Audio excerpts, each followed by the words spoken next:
జిల్లా నాయుడుపేట ఓజిలి మండలం వైసీపీ నాయకులు పార్టీకి రాజీనామాలు చేశారు. నాయుడుపేట మండలం వైసీపీ నాయకులు కట్టా సుధాకర్ రెడ్డి, జ్యోతిరెడ్డి, సురేష్, చేనేత కమిటీ సభ్యులు కస్తూరయ్య, అత్తివరం ఎంపీటీసీ శేఖర్లు పార్టీ సభ్యత్వానికి రాజీనామా చేస్తున్నట్టు తెలిపారు. వెల్లకూరు మండల సన్నిహితులు శ్రేయాభిలాషులతో చర్చించి భవిష్యత్తు కార్యాచరణ ప్రకటిస్తామని కట్టా సుధాకర్ రెడ్డి తెలిపారు.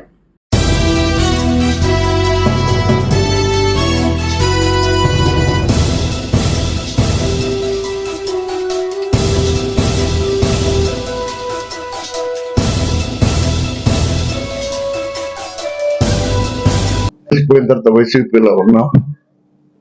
ఈరోజు ఎందుకో నా మనసులో ఒక ఆవేదన, బాధ ఈ పార్టీలో ఉండి సేవ చేసి దానికి తోడు ఇంకా మనం ఏమి చేయలేకపోతున్నామే, మన మనుషులకే కాదు ఈ ప్రాంతానికి కూడా వెనకబడిపోతుందేమో ఇంత కృషి చేసిన వాళ్ళం అనే ఆలోచనతో, ఒక మంచి ఆలోచనతో ఈ పార్టీలో పాపం విజయసాయి రెడ్డి పాపం నాయుడుపేట పబ్లిక్ మీటింగ్ లో సస్పెండ్ చేస్తానన్నాడు. ఆయన ఇప్పుడు చేస్తాడని వెయిట్ చేశాను. పాపం ఆయనే సస్పెండ్ అయిపోయి వెళ్ళిపోయాడు. ఆయన ఇంకా మమ్మల్ని సస్పెండ్ చేసేది ఎప్పుడు, మేము పోయేది ఎప్పుడు? కాబట్టి అది మేముగా నిర్ణయం తీసుకున్నాం. ఈ 11 నెలలు వెయిట్ చేశాం, పార్టీలోనూ వెయిట్ చేశాం. ఇంకా మళ్ళా జేఈ కార్యక్రమాల్లో నేను మునిగిపోయింది. ఇది ఒక కార్యకర్తల యొక్క అభ్యున్నతికి కానివ్వండి, లేదు ఇంకొక మంచి కార్యక్రమాల్లో కానివ్వండి, ఇదంతా ఇంటర్ రిలేటెడ్ అయిపోయింది. అయినా నేను బాగా ఎంజాయ్ చేశాను. పార్టీలో అందరూ సహకరించారు. వాళ్ళందరికీ కూడా, నాతో కలిసి పార్టీలో ఉన్న వాళ్ళకి, నాయకులందరికీ కూడా నేను అందరికీ కూడా ధన్యవాదాలు తెలుపుకుంటున్నాను.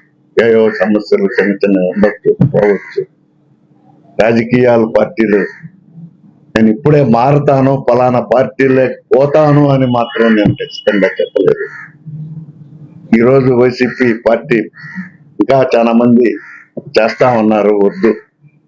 ఈరోజు మాత్రం నేను కానీ, మా సోదరులు కానీ, నా భార్య కానీ, మన చేనేత సొసైటీ అధ్యక్షుడు మన మేనకూరు కస్తూరయ్య గారు, తర్వాత మా సర్పంచ్ సురేష్ గారు, అదేవిధంగా శేఖర్ గారు, అత్తివరం ఎంపీటీసీ శేఖర్ గారు, వీళ్ళందరూ మాత్రం అంటే వీళ్ళు మా కుటుంబ సభ్యుల్లాగా, అంతేగాని బయట నేను ఎవరిని కూడా ఇంతవరకు కాంటాక్ట్ చేయలేదు, ఇంతవరకు సంప్రదించలేదు.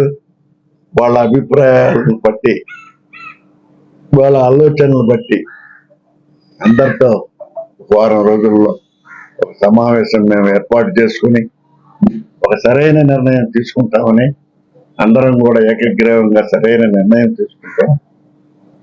ఇది అందరికీ మీ ద్వారా అందరికీ తెలియజేయాలనేటువంటి ఒక సంకల్పంతో ఈరోజు ఈ కార్యక్రమం ఏర్పాటు చేయడం జరిగింది. కాబట్టి నేను ఎవరినైనా ఇది చేసున్నా నన్ను మన్నించమని, నేను ఎవరినైనా ఇబ్బంది పెట్టినా నన్ను మన్నించమని, నన్నైతే ఎవరు ఇబ్బంది పెట్టలేదు, మన్నించమని సభాముఖంగా నేను కోరుకుంటూ, ఇక మీదట భవిష్యత్ కార్యక్రమాన్ని మా అందరితో ఓజిలి మండలం, రూరల్ మండలం, టౌన్ ఇవన్నీ కూడా, పల్లెటూరు ఇవన్నీ కూడా కలిసి కూర్చొని చర్చించి సరైన నిర్ణయం తెలియజేస్తాను. అది కూడా మీ అందరి సమక్షంలోనే నా నిర్ణయాన్ని ప్రకటిస్తాను.